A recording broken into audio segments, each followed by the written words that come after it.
Bagay la pral mélanger, mesdames et messieurs, 7 février 2022 qui vient pour arriver là. Docteur Ariel Henry sermenté par des gens qui vient retirer pouvoir ça nan men 7 février qui vient là. Bagay la pral mélanger.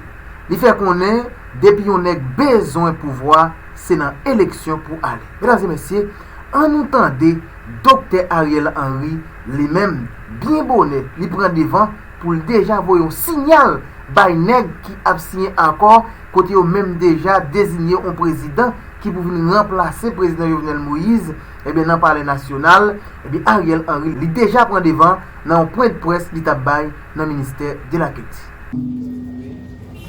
Pour réitérer mon appel au dialogue et à la concertation. Dès ma prise de fonction, j'avais annoncé que j'allais prendre mon bâton de pèlerin et aller à la rencontre de tous les secteurs de la vie nationale. J'ai fait ce que j'ai dit et j'ai rencontré des acteurs politiques, de très nombreux acteurs,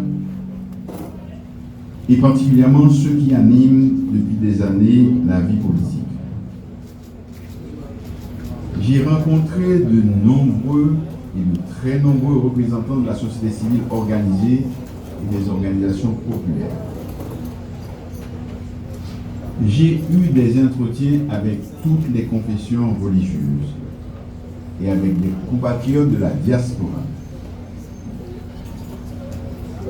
Ma démarche a été couronnée de succès et a abouti le 11 septembre dernier à la signature de l'accord politique pour une gouvernance apaisée et efficace de la période intérimaire qui a été publié au journal officiel Le Moniteur le 17 septembre 2021. Je dois dire au peuple haïtien que le décalage entre la date de la signature de l'accord et sa publication est dû simplement au fait que je tenais à rencontrer avant nos compatriotes du groupe Montana que je ne désirais pas et que je ne désespérais pas de convaincre à rejoindre les premiers signataires. Il s'agissait d'une nécessité en vue d'élargir le consensus et de remettre notre démocratie sur les rails dans le cadre d'élections libres, honnêtes et inclusives. Malheureusement, ces compatriotes n'ont pas souhaité poursuivre le dialogue.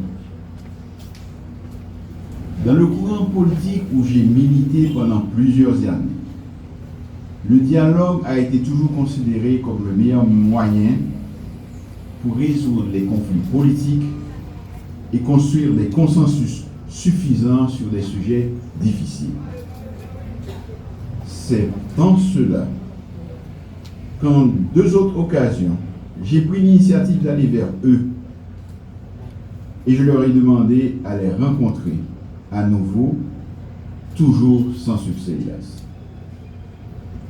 Aujourd'hui, je veux encore une fois publiquement tendre une main fraternelle à mes compatriotes, aussi bien à ceux du groupe Montana, le CNT, le CSA et les autres signataires,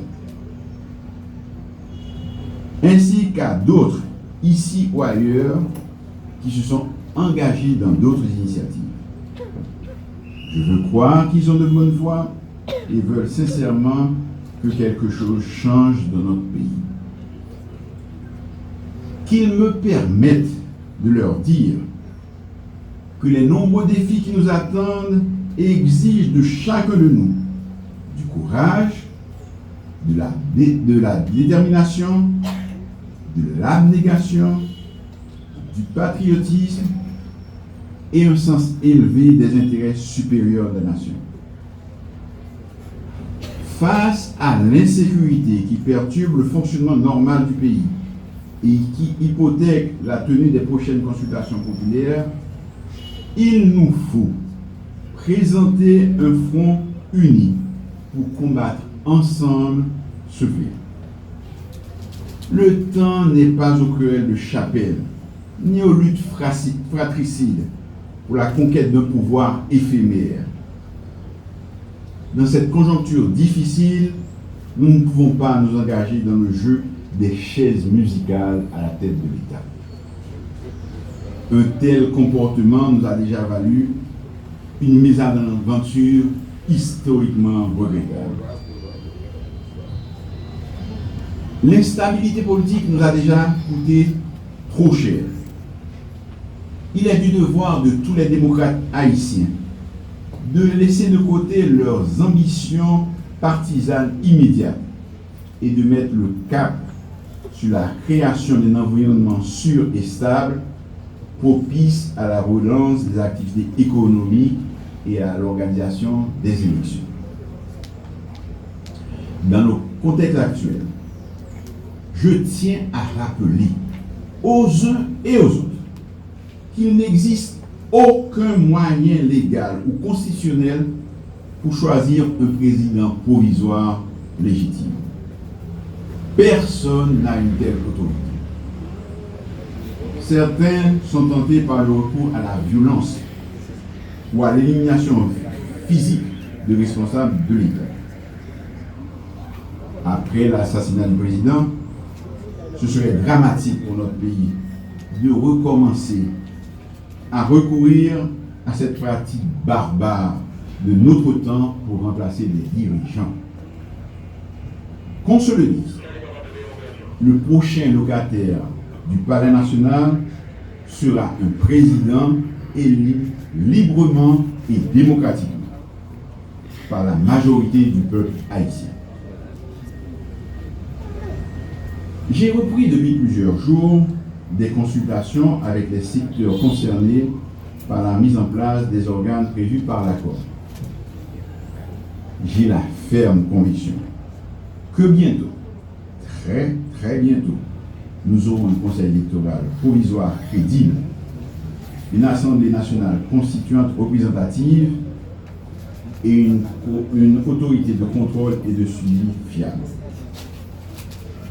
Je demande aux patriotes et aux démocrates haïtiens de nous rejoindre en vue de cheminer ensemble vers cette nouvelle Haïti que nous appelons tous de nos vœux. Madame la ministre de la Communication, Monsieur le ministre, Mesdames, Messieurs les journalistes,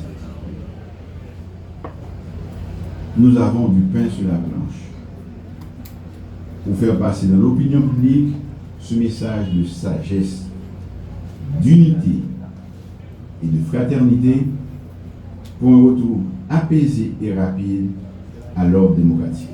Je vous remercie.